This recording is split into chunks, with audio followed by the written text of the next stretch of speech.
Bienvenidos, bienvenidas a Zoom a Vincularte, el podcast. Una iniciativa del Instituto Humaniza Santiago y su revista clínica y psicosocial Vincularte.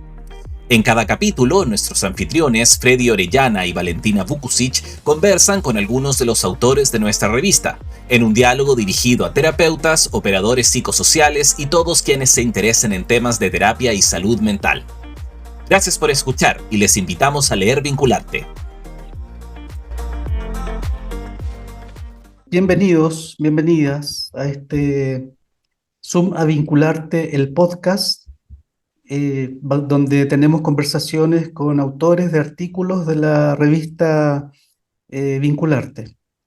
Eh, Valentina Vukusic, estoy muy contento que seas anfitriona aquí conmigo. Hola. Muchas gracias, Freddy. Hola. Y bueno, nuestro invitado de hoy es Francisco Ibaceta. Él escribió un artículo junto a personas, otros autores de la unidad de pareja y sexualidad, ¿no? Se llama Francisco Pareja y Sexualidad de la red UC Christus. Sí, unidad de terapia pareja y sexualidad. Eso.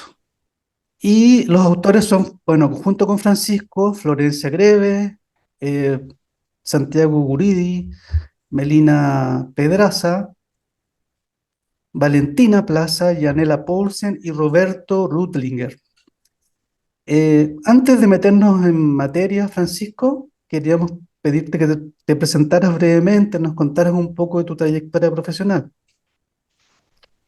Bueno, mi nombre es Francisco Ibaceta, estudié psicología en la Universidad de Chile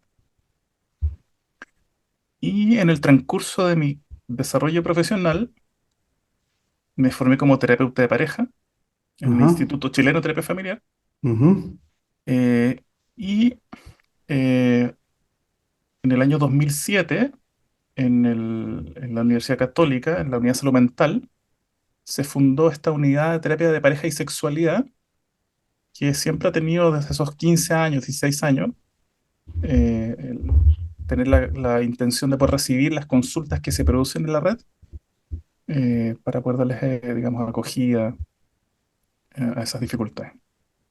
Esa ha sido principalmente como mi trayectoria profesional. ujú. Excelente. Súper, Francisco, gracias. Y bueno, eh, agregar a eso todo tu trabajo y tu rol en el Instituto Humaniza y en otros espacios como docente, como formador de terapeutas y también como autor y editor de la revista Vincularte, ¿no? Que es el centro, digamos, de nuestro podcast que nos convoca a conversar de estos artículos. Queremos instalar un pequeño ritual en este podcast junto con Freddy, y es que le vamos a preguntar a todos nuestros invitados una pregunta que es profesional, pero que también tiene un pequeño tinte personal, y es que nos puedas contar en 2 palabras, muy brevemente, qué es lo que más disfrutas de ser terapeuta y qué es lo más difícil también de ser terapeuta, en 2 palabras. En 2 palabras, qué difícil. Difícil. Eh, yo creo que de disfrutar como terapeuta en este momento, yo creo que la calidad de los vínculos es lo que más disfruto. Ujú. Y si tuviera que elegir lo más difícil, yo diría que en este momento en mi vida profesional debería ser como el agotamiento. Yo creo que es un oficio que produce cansancio Ujú. y es difícil poder regular eso, ¿no? Esas serían las 2 cosas que diría. Súper, muchas gracias. Sí, Eh, pues, yo me creo resuenan tus que palabras. sí, yo creo que los terapeutas que nos escuchan deben sintonizar con eso también. Sí. Eh, Freddy, entremos en materia en las preguntas en relación al artículo, ¿no? Sí, bueno, Dale. partamos de lo básico. ¿Qué los motivó a escribir este artículo, Francisco? Por qué lo escribieron? Bueno, esta es una unidad de terapia de pareja con foco en la sexualidad. eh, y claro, una buena cantidad de las consultas que recibimos son por deseo sexual, ¿no? Ujú, Y yo creo que surgió en los últimos años como la inquietud de cómo poder mirar este problema de una forma creativa, novedosa, diferente, ¿no? Hay harta literatura acerca del deseo sexual pero en general yo diría que son como terapias difíciles, eh, son de mucha necesidad como ir construyendo alternativas, abordajes novedosos. Yo creo que ahí llegó nuestro interés por buscar formas nuevas, ¿no? Y ahí nos encontramos en la literatura con este concepto de discrepancia sexual. Empezamos a leer algunos trabajos y ahí fuimos formándonos una propia idea acerca de cómo utilizarlo y cómo afrontar con eso las consultas que nosotros recibíamos. Ese fue como nuestro interés. Sí, dijiste que son terapias difíciles, me imagino, porque el deseo tiene algo indomable, ¿no? Como algo que no se puede trabajar, digamos, me imagino, conductualmente, ¿no? Bueno, de hecho, esa yo creo que fue precisamente una de nuestras motivaciones, ¿no? El deseo sexual tiene muchas aristas, también muchas cosas que son probablemente que nosotros no conocemos todavía, ¿no? Sí, Y claro, hay cierta impotencia, yo diría que en los abordajes del deseo sexual con esto de intentar producir el deseo, ¿no? Ujú. claro, Y ajá. generalmente eso puede llevar a abordajes, terapias, tratamientos que son, que generan con mucha frustración en los mismos pacientes, los terapeutas, ¿no?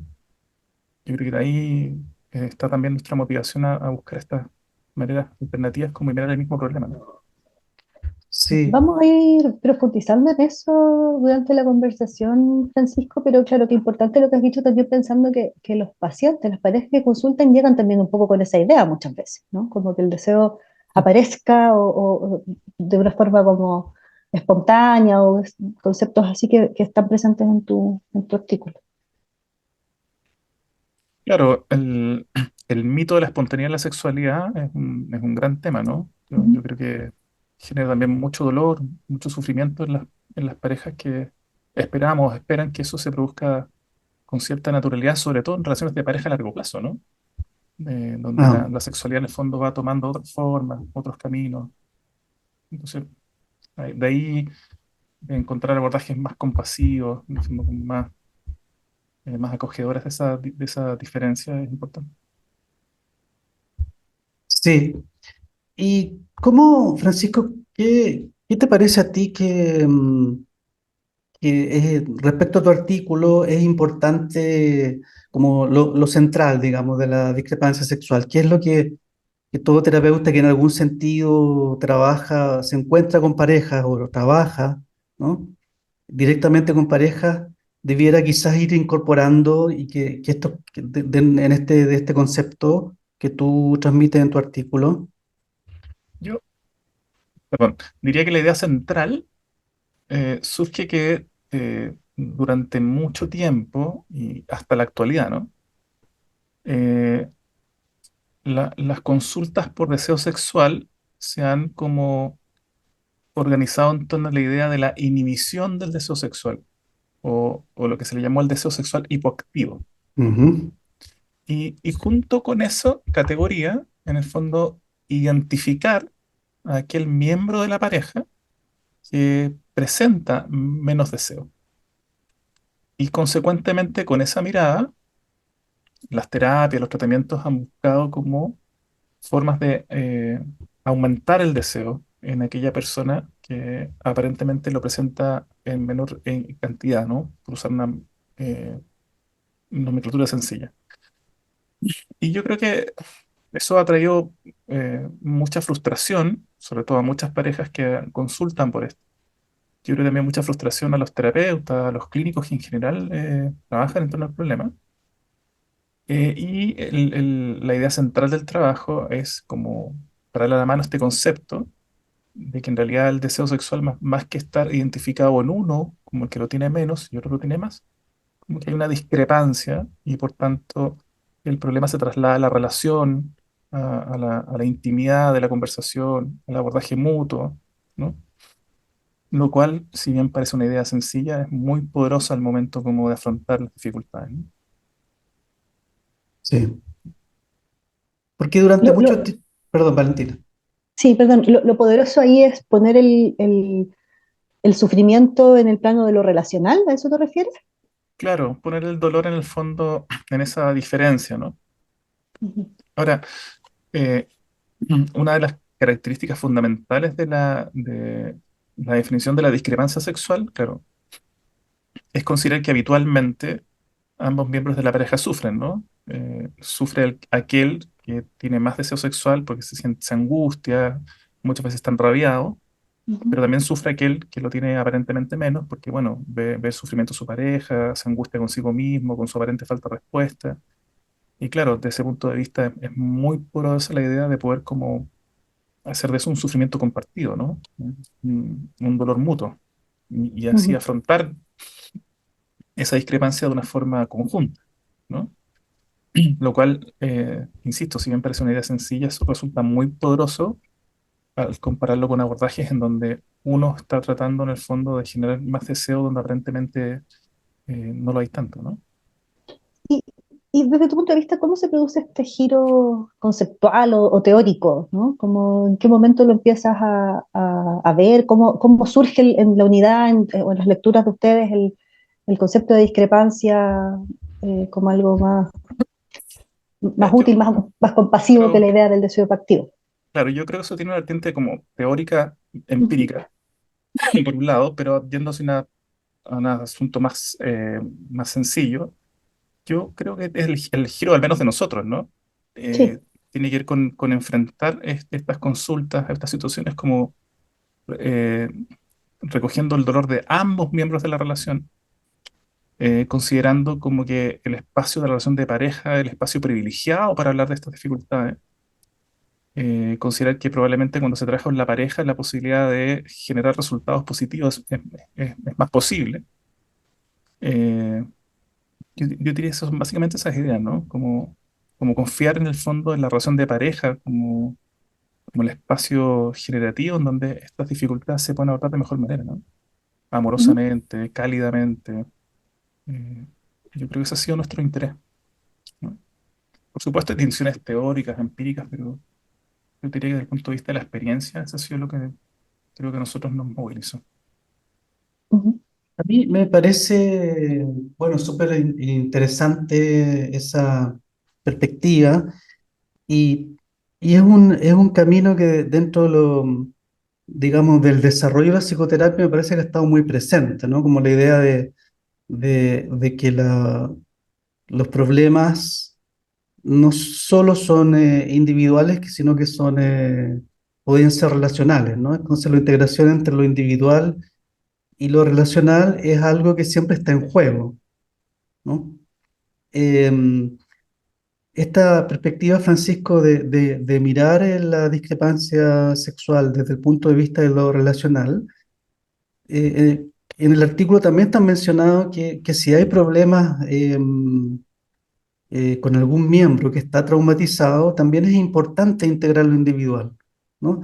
Entonces te quería preguntar cómo ves ese juego entre mirar esto desde una perspectiva relacional y también integrar que a veces pueda haber elementos traumáticos significativos en las personas, digamos, ¿no? Si eso se trabaja, habría que mirarlo como trabajarlo individualmente o también es posible integrarlo a la terapia pareja, ¿no? No sé cómo lo ves tú. Claro, tu pregunta sugiere dos cosas, ¿no? Mm. La primera es que la propuesta en el fondo de abordaje relacional eh, no excluye en el fondo la mirada de lo individual, ¿no? Entonces lo que nosotros hacemos es siempre hacer buenos procesos de evaluación de las consultas en general por sexualidad y una de las cosas, claro, que tratamos de mirar, de conversar, de construir con las personas que nos vienen a ver tiene que ir con aquellas variables que son individuales, ya sea biológicas médicas, individuales psicológicas, y aquellos aspectos relacionales que pudieran estar en la base de la dificultad por la que se consulta, ¿no? Entonces, claro, de una perspectiva de la primera parte, que es como evaluativa, nosotros no consideramos que eso hay que excluirlo, ¿no? Lo integramos. Ujú, Y creo que tú señalas una segunda cosa que tiene que ver ya finalmente con cómo uno enfrenta clínicamente la situación. Y ahí creo que nosotros la enfrentamos predominantemente en pareja, porque incluso consideramos que el espacio de pareja puede ser un buen espacio para trabajar con uno delante del otro, en un contexto que es seguro, amoroso, cálido, que provee sostén, que genera intimidad, ¿no? Porque además todas esas son variables que si mejoran la relación de pareja, es posible, aunque no siempre es así, que mejoren otros ámbitos de la relación, ¿no? Ahora, de nuevo, al igual que en la primera parte, eso no excluye que también podamos trabajar individualmente con cada miembro de la relación cuando pensamos que eso es necesario y posible o cuando las condiciones de la relación no sean necesariamente para un trabajo delante del otro, ¿no? En forma conjunta. Sí. Somos como amantes de lo relacional, pero no dejamos fuera el otro, ¿no? Que ciertamente en muchas de las situaciones que vemos hay aspectos individuales que son muy, muy fundamentales, ¿no? Pero si tuviera que transmitir una idea para esta invitación que me hicieron, claro, es que es creer en la fuerza de la relación, ¿no? Así como los que trabajan en la terapia de familia siempre creen en la fuerza de la familia, de que siempre hay familia, nosotros creo que también creemos fuertemente que una buena parte de las veces hay relación y creemos fuertemente en eso, ¿no? Oye, Francisco, y en la misma línea de lo que tú estás diciendo, algo que yo te he escuchado también en clases y que me parece que es importante para la lectura de este artículo es entender eh, la mirada entre lo relacional y lo sexual, no que lo sexual no sea relacional, pero que como que a veces se viera como dos temas distintos o como que si hay una buena relación va a haber una buena sexualidad o si hay una buena sexualidad entonces mejora la relación, ¿no? Como, y yo te he escuchado en clase y lo has explicado varias veces de que no hay una relación causa-efecto, digamos, entre ambas dimensiones. ¿Cómo entra ahí la idea de discrepancia? ¿Cómo se logran estas ideas, ¿no? Pero hay una investigación que nosotros citamos en este trabajo que muestra con cierta fuerza que la satisfacción sexual está muy ligada a la satisfacción general con la relación, ¿no? Ujú. Eso es un primer dato importante. Y por tanto, claro, cuando ¿Me, la me permite, sexualidad... me permites dar el dato porque es súper interesante ese dato? Lo que está dicho en el artículo Sí, es que las parejas que le va bien la satisfacción sexual, este elemento afecta en un porcentaje del 15 o 20% de la satisfacción total. A eso te estás refiriendo, ¿no? sí, creo que sí, Pero si les va mal en la satisfacción sexual, eso explica el 50 o 70% de la satisfacción total. O sea, es exactamente. muy importante este aspecto respecto a la sensación de la satisfacción total de la relación ligada a la satisfacción sexual. O sea, cuando a una pareja le va mal, realmente se siente muy mal en muchos aspectos de la relación. Creo que eso es el dato, ¿no? Sí, eso es lo que estaba tratando de... Muchas gracias, Freddy, lo explicaste mejor que yo. Sí, eso es Ujú. lo que estaba tratando de decir. Eso, claro, es una primera contratación importante, ¿no? Entonces, claro, cuando uno recibe a una pareja que consulta por alguna dificultad en el ámbito de sexualidad, claro, una parte de las veces va a encontrarse también con que algunos aspectos de la relación también pueden estar como dificultados, difíciles, ¿no? Y la verdad es que es cierto, en algunas ocasiones, cuando mejora la relación de pareja, sobre todo en aquellas dimensiones de la relación que están imbricadas con la sexualidad, uno puede ver una mejoría de la sexualidad, ¿no? Sin embargo, algunas veces, aún mejorando algunos aspectos de la relación de pareja, la sexualidad en el fondo no necesariamente mejora, digamos, respecto del anhelo que cada miembro de la relación tiene, ¿no? Y entonces nosotros usamos ahí una idea general, que es que a veces trabajamos con la pareja algunos aspectos de la relación que hemos construido que quizás están en la base de la dificultad de la sexualidad. Y si con eso la sexualidad anda bien, entonces la terapia cursado bien. Sin embargo, cuando han mejorado algunos aspectos de la relación, pero no ha mejorado del todo la sexualidad de acuerdo al anhelo que los miembros tienen, entonces ahí a lo mejor hacemos intervenciones directas sobre la sexualidad. Somos en Ujú. ese sentido parsimoniosos, ¿no? Eh, vamos de a poco, ¿no? Eso porque yo creo que en los años de la unidad, una de las cosas que hemos aprendido fuertemente tiene que ver con el timing de las tareas sexuales, ¿no? Yo creo que hay un cierto así como conocimiento bastante amplio respecto a las tareas sexuales que son devotas de los años 60, ¿no? Que si bien son muy útiles, ¿no? Pero necesitan ser prescritas, digamos, en un timing bien bien adecuado, y nosotros tendemos a pensar que eso es un poquito más adelante que más que al principio, ¿no? Que no son prescripciones invariables, ¿no? Que no se tienen que usar siempre y en todos los casos. Me imagino, Francisco, que eso tiene mucho que ver con las emociones, con la ansiedad, con la vergüenza, la culpa, las rabias que están muchas veces flotando en las consultas iniciales, ¿no? Claro, de hecho, un área frecuente de trabajo en el tema de la sexualidad que nosotros buscamos es como, por ejemplo, disminuir la angustia, ¿no? Por Ujú, ejemplo, bueno, la angustia de desempeño o la angustia de rendimiento es una ansiedad que está bastante presente en algunas consultas específicas por sexualidad, más allá de la discrepancia, ¿no?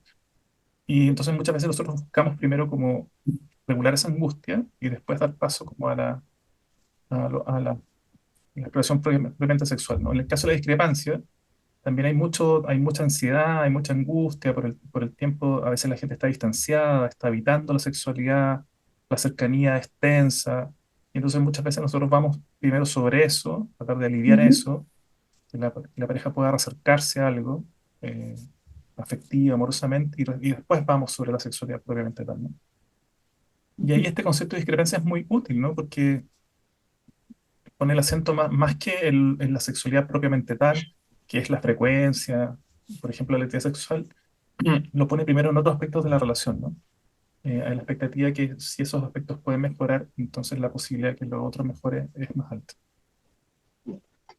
Oye, Francisco, cuando hablas de angustia, me surge el tiro de la pregunta por las diferencias de género en relación a este motivo de consulta. Y hablaste de rendimiento, ¿cómo lo viven los miembros de una pareja heterosexual? Y también no sé si tienes alguna observación o experiencia con parejas del mismo sexo, del mismo género. Mira, yo te diría que si uno hiciera una evaluación de ese punto de vista, a mí me parece, ¿no? Que la así llamada angustia de desempeño o rendimiento, yo la veo más frecuente en los hombres dentro de una pareja heterosexual, ¿no? Y una buena parte de las veces esa angustia de desempeño está en la base, por ejemplo, de las dificultades de erección y de la eyaculación precoz, ¿no?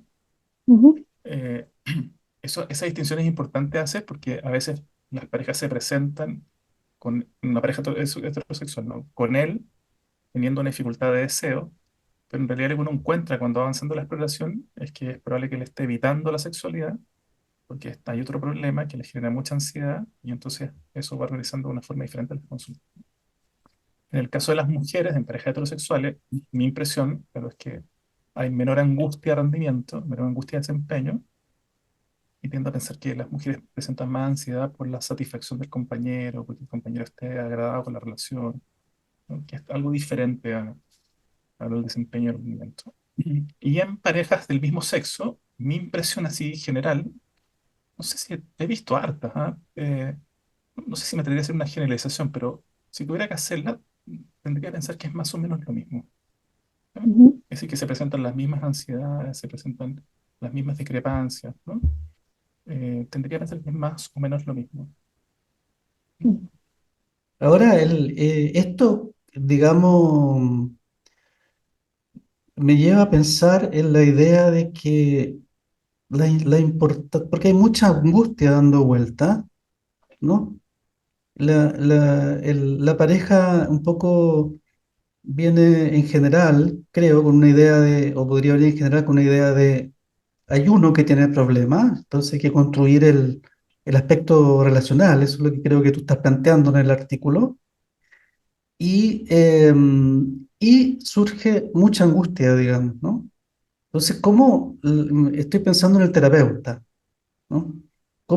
La importancia de que el terapeuta se pueda mantener tranquilo, tranquila y que no induzca mayor angustia, ¿no? Que me imagino que puede ser lo que ha pasado durante mucho tiempo en estas terapias que dices tú que son, que no han podido ayudar o que en algún sentido han fracasado, ¿no? Y que generan mucho dolor en la pareja o frustración, pero también frustración en los y las terapeutas, ¿no? Sí, mira, de eso yo creo que se puede decir mucho, ¿ah? Ujú, Yo te diría, te voy a dar, pensé en tres cosas cuando lo dijiste, ¿no? La primera es que es una obviedad lo que voy a decir, pero siempre hay que decirlo porque es muy importante, ¿no? Lo primero es la construcción de vínculos que son como tranquilos, seguros, íntimos, regulados. Me refiero a eso porque de repente en las parejas hay climas que son más hostiles, más rabiosos, más simétricos, ¿no? Entonces a veces es necesario tener, como dije antes, la parsimonia suficiente para ir construyendo esos vínculos paulatinamente, ¿no? Sin dejar de lado la razón por la cual la gente consulta, ¿no? Que es la Mm, motivación principal. Lo segundo que se me ocurre, que yo, bueno, probablemente por el contexto de formación que los tres compartimos, es que los terapeutas tenemos que aprender siempre que no podemos tener más deseo que los pacientes de que las cosas mejoren, ¿no? Y yo creo que a veces, gran parte de las veces, los terapeutas nos llenamos de ansiedad, como dices tú, cuando tenemos más deseo que los pacientes de que las cosas estén mejor, ¿no? Y ahí trabajamos más y trabajamos más que los pacientes, ¿no? Y lo tercero que pensé cuando hablaste de, como de la angustia, eh, es, yo creo que la angustia es un sillón que hay que cargar de a dos. Si se carga de a dos es mucho mejor, ¿no? Si hay uno que solo que lo carga, es mucho más difícil, ¿no? Y cuando surge esa conversación en el espacio de la terapia y el miembro del otro miembro, o ambos en realidad, ¿no? Porque ahora nos cargan con angustia en relación con la discrepancia, ¿no? Son capaces en el fondo de acordar que es mejor cargarlo de a dos y en general las cosas también marchan mucho mejor. Y ahí hay me voy a permitir eh, recordar un viejo y olvidado principio de la teoría de sistemas, que es la equifenialidad, que finalmente se traduce en que muchas veces da lo mismo como las cosas llegaron a ser, ¿no? Lo importante es saber qué hacer ahora para que las cosas estén mejor. Y yo creo que cuando tú transmites esa posibilidad, las parejas pueden aliviarse, pueden colaborar, pueden construir una relación en que ambos buscan la forma de salir de lo que están, ¿no? Lo digo en oposición como a centrarse en el problema, en el déficit, ¿no? Como que- Sí. ujú.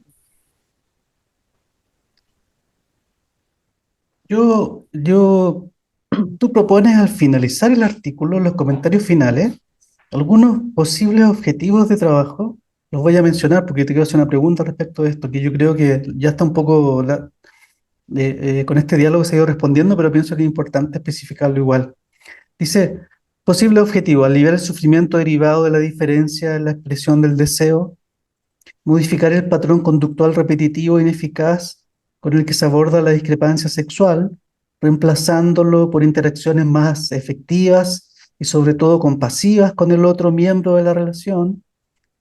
Tercer objetivo posible, redefinir los significados asociados a la discrepancia de forma a acceder a explicaciones que diluyan emociones dolorosas y con esto permitir el desarrollo de disposiciones a la acción que faciliten maneras novedosas y más efectivas de afrontar el problema, ¿no?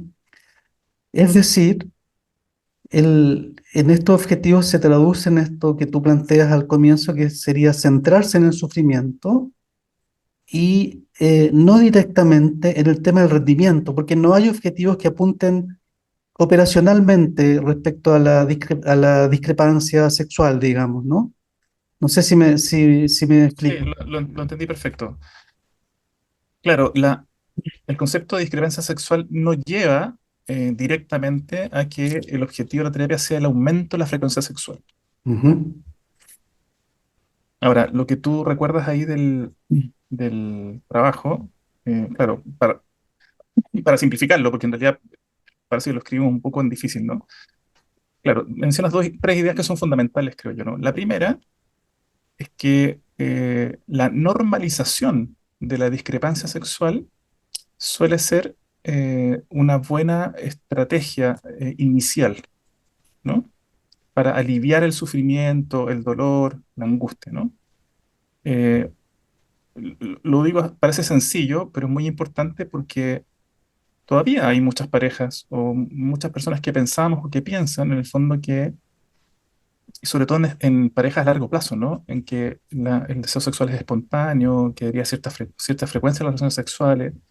Y la verdad es que lo que uno ve es que eso es algo muy variable de acuerdo al ciclo vital, de acuerdo a lo que va pasando en la relación. por supuesto es diferente en parejas a largo plazo. Entonces, algunas conversaciones sobre la normalización respecto de la respuesta sexual discrepante en distintos momentos de la vida es muy necesario, ¿no? Las dos cosas siguientes que mencionaste se refieren a dos cuestiones ya un poco más técnicas, si lo quieren, ¿no? La primera es algo conductual, ¿no? Es decir, las personas tienen un patrón con el que afrontan la dificultad que la mayor parte de las veces puede amplificar el problema, Ujú. ¿no? Entonces, reconocer ese patrón, bloquearlo e intentar cambiarlo por un patrón que sea un poquito más eficiente es una tarea bastante ardua desde la terapia de pareja, ¿no? ¿Podrías dar un Eh, ejemplo clásico de ese patrón, así como sí, paradigmático de cómo es la sí, relación? sí, iba a mencionar uno, ¿no? Pero si tenemos que mencionar uno sobre discrepancia sexual, así como una historia así como general que uno escucha siempre, ¿no? Como que, de Ujú. hecho, hasta las mismas palabras puede haberla escuchado mucha gente, ¿no? Es como que, bueno, voy a identificarlo en un hombre, ¿no? Entonces, el hombre molesta a su pareja mujer, ¿no? Su pareja mujer en el fondo se distancia, ¿no? Al distanciarse de ella, él se molesta, se amurra, ¿no? Ella se acerca, él se distancia más. Y eso es un patrón permanente que ocurre una y otra vez, y que empieza a ser impotente, frustrante. La gente empieza a conversar sobre el problema de manera que no es creativa, y obviamente la pareja se siente muy, muy agobiada y agotada con eso porque no encuentra una salida a la dificultad, ¿no? Y entonces tratamos en la terapia como de describir ese patrón. Ujú. En las terapias de pareja, los que son terapeutas de pareja lo conocen como la pauta, ¿sí? Y intentamos encontrar maneras en el fondo alternativas, novedosas, creativas, como de abordar la dificultad. No sé si contesté tu pregunta, Valentina. No sé si el Sí, ejemplo fue gracias. el mejor, pero Mm. porque fue una generalización de mi parte. Y respecto al tercer punto, el tercer punto tiene que ver con el aspecto emocional, ¿no? Eh, Todos los terapeutas sabemos que hay como tres grandes puertas de entrada al cambio, ¿no? Uno son las conductas, otras son las emociones y otros son los significados, es decir, cómo la gente se explica lo que le ocurre, ¿no? El tercero que tú mencionas, Frey, que estás recordando el trabajo, claro, esa es la puerta de entrada de las emociones, ¿no? Eh, bueno, podríamos ampliarlo también a los significados, ¿no? Un ejemplo sencillo de esto, claro, es que si tu pareja significa que tu menor deseo es porque ya no le gustas, porque ya no te quiere, se va a producir cierta emoción, ¿no? Dolorosa. Pero esos significados pueden cambiar, por ejemplo, con cosas tan sencillas como que a veces a la gente no cuesta distinguir. El otro está cansado, por ejemplo. El otro está Ujú. estresado. De que el otro están pasando otras cosas que no tienen que ver con el vínculo de la relación. La situación puede aliviarse un poquito, ¿no? Estoy mencionando ejemplos muy sencillos, pero me parece que son creo que lo pueden ejemplificar bien, ¿no? Y cuando cambia el significado y cambia las emociones, la gente se dispone en el fondo a tener posibilidad de hacer algo diferente, ¿no? Y quizás ahí, claro, ahí es cuando el timing de las tareas sexuales es un poquito más adecuado, Mm. ¿no? Justo te iba a preguntar eso, Francisco, como hablaste del timing y de lo importante que es poder hablar de la conducta sexual, las prácticas sexuales, pero que eso tiene un timing, que tiene un momento. Entonces, ¿qué crees tú que es importante que los terapeutas que escuchan tengan presente en ese recorrido para pensar o qué te podría indicar como terapeuta que es momento de hablar de la conducta, las prácticas sexuales, los acuerdos sexuales? Claro, lo primero que diría, creo que lo dije antes, ¿no? Es siempre considerar que las tareas sexuales no son prescripciones invariables, ¿no? O prescripciones que se hacen a todo evento, ¿no? Eso lo digo porque, claro, he compartido con muchos pacientes, terapeutas, ¿no? Que han estado en situaciones en donde las tareas sexuales se prescriben de una forma completamente como a todo evento, ¿no?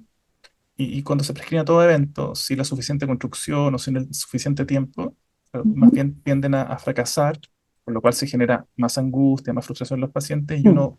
y uno, comillas, quema una alternativa, ¿no? No pueden ser un protocolo, por decirlo así. Claro, por eso digo que no puede ser una prescripción así a todo evento, ¿no? Ujú.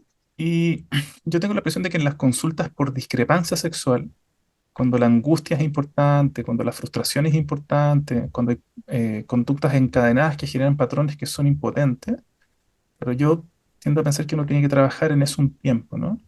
Hasta que las parejas puedan desescalar, puedan generar encadenamientos de conductas más eficaces para el tratamiento de la dificultad, que ciertas emociones se vacíen, se descompriman, que ciertos significados alternativos aparezcan, Ujú, para que recién ahí, por ejemplo, uno piense primero en reacercarse físicamente, ¿no? Sobre todo cuando la discrepancia sexual ha generado, por ejemplo, largos periodos de evitación, ¿no? De la sexualidad. Y ahí nosotros rescatamos siempre la idea de las aproximaciones sucesivas, ¿no? Como que ujú, después de este periodo, que es, como les digo, es parsimonioso, nosotros tendemos a prescribir entonces acercamientos paulatinos y enfatizamos siempre la idea de que sean acercamientos sin objetivo y sin expectativa, ¿no? Sin exigencia sería en realidad una mejor palabra, ¿no? ujú, Porque cuando hay expectativa, cuando hay exigencia, cuando hay objetivo, bueno, reaparece la angustia, reaparece la ansiedad y reacercarse se torna difícil, ¿no? Cuando las parejas comprenden que se pueden acercar nuevamente, que los cuerpos pueden estar cerca sin esa angustia, sin esa preocupación, la situación tiende a mejorar otro poco.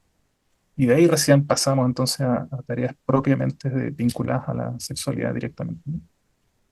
Ahora, como les decía antes, eso es necesario cuando, a pesar de la mejoría de la relación de pareja, no mejora la sexualidad, ¿no? Otras veces nos ujú, encontramos con que mejorando algunos aspectos de la relación, la sexualidad reaparece, ¿no? ujú, Y eso se podría llamar desde la perspectiva del apego, que también está mencionado en tu artículo, sintonía, por ejemplo, en el sentido de que efectivamente las parejas pueden llegar con un problema de no poder entenderse emocionalmente o de no poder saber cómo calmar al otro, digamos, cómo ayudar al Ujú. otro en la ansiedad que tiene o en la herida que también puede tener, ¿no? O sea, en situaciones traumáticas podemos tener uno o dos miembros de la pareja con una herida que es una herida real del pasado, ¿no? Entonces, me da la impresión que estás diciendo, primero quizá hay que trabajar el elemento afectivo, el apego, y luego ir a la sexualidad, pero no sé si te estoy leyendo bien, digamos. Sí, lo estás leyendo bien. Con esto aprovecho de pasar publicidad. Hay otro trabajo que escribimos también para la revista, hace, me acuerdo, 2 años atrás, creo, lo podéis buscar a lo mejor frío ahora, que es Sí, específicamente sobre apego y sexualidad, ¿no? sí. Claro, nosotros consideramos el apego como una puerta de entrada, la comprensión no solamente de los conflictos en pareja, sino que también específicamente las dificultades de la sexualidad, ¿no? Ahora, creo que a lo que tú te refieres, claro, es como una condición anterior a la conversación específicamente sobre la sexualidad, ¿no? Y es que, claro, en muchas parejas, pero lo que tiene que retornar primero, si usamos lo que tú mencionaste como marco teórico, ¿no? Es Ujú, el retorno de la sensibilidad, la disponibilidad y la sintonía, ¿no? Condiciones fundamentales en las construcciones de los apegos y que suelen haberse diluido como efecto muchas veces del conflicto en las relaciones de pareja, ¿no? Entonces, muchas veces, claro, trabajamos en reorganizar esas tres dimensiones primero, con eso se genera un contexto relacional diferente y entonces ahí es más posible que un abordaje respecto de la sexualidad sea más exitoso, ¿no? Más fecundo. ajá. Ahora, hay Sí, modelos, hay modelos de terapia de pareja que trabajan específicamente así, ¿no?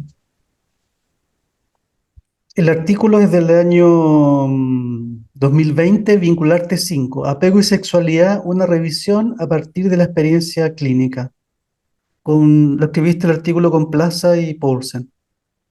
Y hagamos la publicidad completa de nuestro primer podcast. Y está también hay un video en Humaniza, en la página Humaniza, de una. eh, en el canal de YouTube, sí. eso. De una. No sé cómo le llamaban en esa época, ¿no? Pero es Zoom sobre a apego y sexualidad. vincularte Eso, versión Zoom. Esta es la versión podcast. eso. También ahí pueden encontrar una mirada acerca del apego y la sexualidad. Ujú, súper. Francisco, yo, la última pregunta que preparé, hay muchas otras, digamos, pero me parece que un concepto que para mí resultó de alguna medida novedoso y bien interesante es el de la idea de las mitigaciones que aparece en el artículo.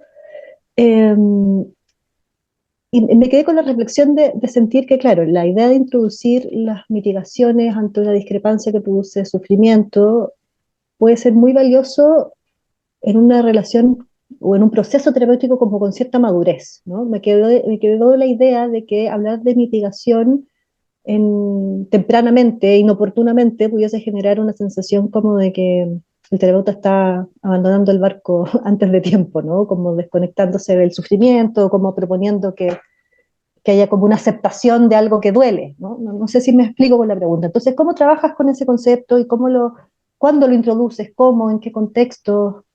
Sí, estoy de ¿Cómo acuerdo con lo regulas que... esto Sí, sí. perdona, con el miembro de la pareja que está sufriendo por la falta de deseo del otro, ¿no? Como aumentar la rabia, no sé. Claro, mira, estoy completamente de acuerdo contigo, ¿eh? No es que uno o sea, no es que uno introduzca esta idea probablemente en los preliminares de un proceso terapéutico, ¿no?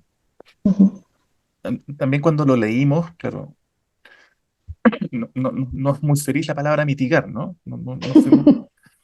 Decidimos como Claro. respetar la traducción y bueno, pero quizás uno de los primeros trabajos que tengamos que hacer es encontrar una palabra un poco más amorosa, ¿no? Mm, Ahora, la idea de la mitigación, nos encontramos en la literatura, la investigación, en el fondo tiene que ver con todas aquellas conductas que las parejas tienen con el fin de afrontar la discrepancia del deseo, ¿no? Y por supuesto hay mitigaciones que son directamente sexuales, pero también hay mitigaciones que no son directamente sexuales, que tienen que ver con otras dimensiones de la relación. Ejemplo, una mitigación directamente sexual es la masturbación, ¿no? Las investigaciones que alcanzamos a realizar es la conducta de mitigación que la gente más frecuentemente reporta, ¿no? ujú, Y en el ámbito de las mitigaciones que no son sexuales, en términos muy sencillos, las parejas dicen, bueno, hago algo con mi pareja que en el fondo es una interacción positiva, ¿no? Que genera disfrute y bienestar, ¿no? Pero que no responde al ámbito de la sexualidad. ujú, Yo creo que para contestar la otra parte de tu pregunta, claro, la creatividad del terapeuta está en cómo usar aquello que va conociendo que la pareja hace como mitigaciones que incluso no las conoces como tales, ¿no? Las realizas sin saber necesariamente que son compensaciones de las dificultades que estén viviendo, es usarla como un recurso, ¿no? Te doy un mm, ejemplo. Yo lo he hecho, no le he preguntado a mis compañeros, voy a preguntarles, pero yo una vez que he ido como haciéndome más incorporar más la idea, por ejemplo, en parejas donde hay discrepancia de deseo, la masturbación en compañía de tu compañero o compañera puede ser una muy buena mitigación, en vez de la masturbación que es solitaria, ¿no? ujú, Y yo se lo he ido proponiendo a las parejas y las parejas me lo han ido aceptando como una estrategia positiva, ¿no? ujú, Porque entonces, eso como mencionaste tú, en esa práctica sexual ocurre, pero no ocurre que en compañía de tu pareja adquiere en el fondo una tonalidad afectiva distinta si es una práctica individual y solitaria, ¿no? Eso sería un ejemplo, ¿no? ujú, Y tú puedes ir como probando con distintas parejas qué mitigaciones podrían ser un poquito más positivas para algunas. Es muy idiosincrático, ¿no? Más positivas para otras. sí. Eh, y esa es algo que yo he ido proponiendo últimamente y es algo que las parejas aceptan, ¿no? Mm, Como una manera distinta de abordar a la sexualidad y que parece mucho más positiva en versus quedarse distantes, en el fondo separados, ¿no? Sino que ujú. se comparte algo, ¿no? Si bien no es algo como quizás el que más tiene deseo quisiera que fuera, está con su compañero o compañera y se comparte algo de forma mutua, ¿no? Es la idea de compensar, ¿no? Lo que has dicho tú. ¿Cómo? Es la idea de compensar. Tenemos un problema, pero podemos compensar de alguna manera. No es lo mismo, Sí, ¿no? Pero, sí, pero nos va a ayudar sí, yo diría que es como afrontarlo de una forma distinta, a ¿no? afrontarlo de una forma. Sí, ¿No? sí, eso tiene mucho que ver con lo que tú recordaste de la última parte del trabajo, ¿no? Que es como cambiar ese patrón conductual, Claro, el encadenamiento habitual de afrontarlo. sí. Mm. Ok, parece que ya estamos, ¿no? Sí, Tenemos que estamos. despedirnos. Oye, se me pasó muy rápido este tiempo. Tenemos que Es, despedirnos, vamos es que es muy a ir. entretenido. Es muy entretenido. Al Oye, igual que bueno, los espero otros haber temas. dado cuenta de sus preguntas, espero que le haya servido a nuestros auditores. Absolutamente. van a motivarse seguramente a leer Vincularte, y les vamos a dar todas las coordenadas para que la puedan leer.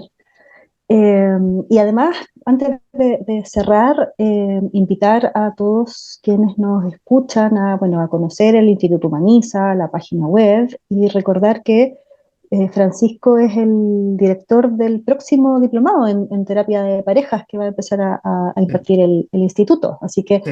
este primer podcast, elegimos este tema, elegimos partir contigo, Francisco, justamente por eso, para motivar, para conocer un poquitito tu trabajo, la mirada que quienes tomen el diplomado van a encontrar en el instituto en relación a este tema y a muchos otros, ¿no? Sí, la página es www.humanizasantiago.cl. Humaniza con H y con Z. Humanizasantiago.cl. Ahí van a encontrar nuestros programas y van a encontrar también el link a la revista. Tenemos 8 números publicados con artículos muy, muy interesantes como el que ha contado hoy día Francisco, ¿no? Yo espero que picara la curiosidad de las y los auditores para que puedan, digamos, acceder a este artículo que es muy interesante y a todos aquellos que se encuentran con pareja les puede ayudar. Francisco, estamos agradecidos de tu presentación. Fue No, muy, muchas muy gracias entretenido e interesante escucharte. por la invitación. Muchas gracias, Francisco. Que les vaya bien. Chao, chao. Gracias. Chao. Chao.